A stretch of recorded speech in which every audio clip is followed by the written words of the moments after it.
हमारे साथ हमारे रिपोर्टर मौजूद हैं उमर मेहताब बरनी, उनसे जानते हैं। उमर, बताइएगा, जो फैसला पढ़कर सुनाया जा रहा था उसका मुख्तसर तौर पर हमें फैसला बताइए कि क्या कहा है मुअज़्ज़िज़ जज साहिबान ने। जी देखिए, सुप्रीम कोर्ट की जानिब से आज ये बड़ा फैसला सुनाया गया है और अदालत की जानिब से मखसूस नशिस्तों के फैसले के खिलाफ नजरसानी दरख्वास्तों को जो है वो 7-5 की अक्सरियत से जो है वो मंजूर किया है। जबकि इसके अलावा अदालत ने 12 जुलाई का जो फैसला था उसे कलअदम करार दे दिया है, जबकि पेशावर हाई कोर्ट का जो फैसला था ये मखसूस नशिस्तों से मुतल्लिक उसको बरकरार रखा है। जस्टिस जमाल मंदोखेल का 39 नशिस्तें पीटीआई को देने का फैसला भी जो है वो बरकरार रखा है। जस्टिस अमीनुद्दीन खान की जानिब से जो है ये फैसला सुनाया गया है और 7-5 की अक्सरियत से ये फैसला सुनाया गया है।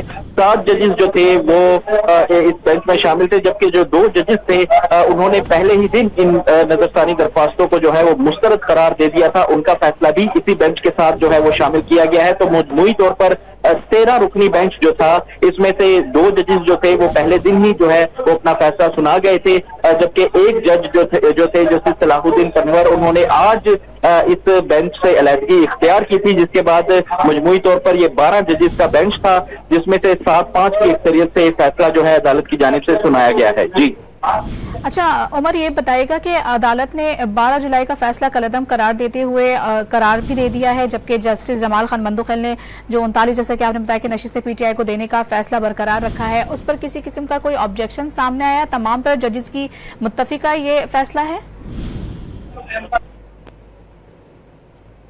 जी उमर,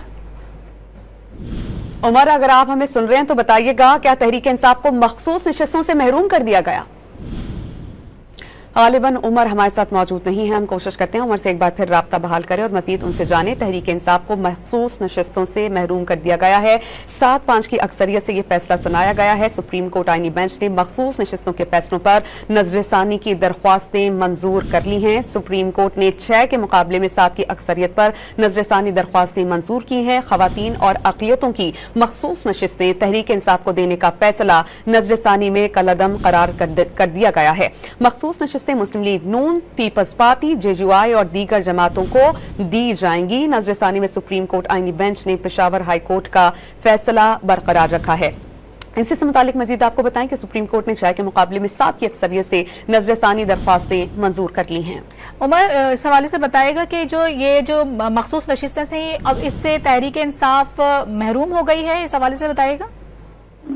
जी देखिए, अदालत की जानिब से जस्टिस जमाल खान मंदोखेल का 39 नशिस्तें पीटीआई को देने का फैसला जो है वो बरकरार रखा है। अब ये इसके जो असरात हैं वो डिटेल रीजनिंग जब अदालत की जानिब से जारी की जाएगी तो उसमें जो है ये वाज़ेह होगा कि इसके असरात क्या होंगे। तहम जो अदालत है उसकी जानिब से 12 जुलाई का जो फैसला था सुप्रीम कोर्ट की जानिब से, जो 8 रुकनी बेंच का फैसला था, उसको जो है वो कलअदम करार दिया गया है और इसके अलावा जो पेशावर हाई कोर्ट ने जो फैसला दिया था उसको बरकरार रखा है और नजरसानी दरख्वास्तें जो हैं उनको मंजूर किया है। जी उमर मेहताब, क्या आप हमें बता पाएंगे कि मखसूस नशिस्तें अब किन किन को दी जाएंगी?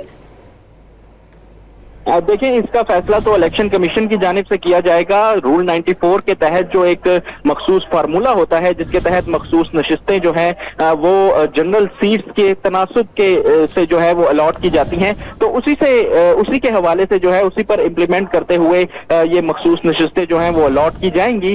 और इसके अलावा आपको बताएं तो ये जो डिटेल्ड रीजनिंग है इस फैसले की वो काफी इंपॉर्टेंट होने वाली है। मुख्तसर ऑर्डर जो है उसमें तो इतनी ज्यादा डिटेल नहीं होती, लेकिन जब डिटेल रीजनिंग इसकी आएगी और उसमें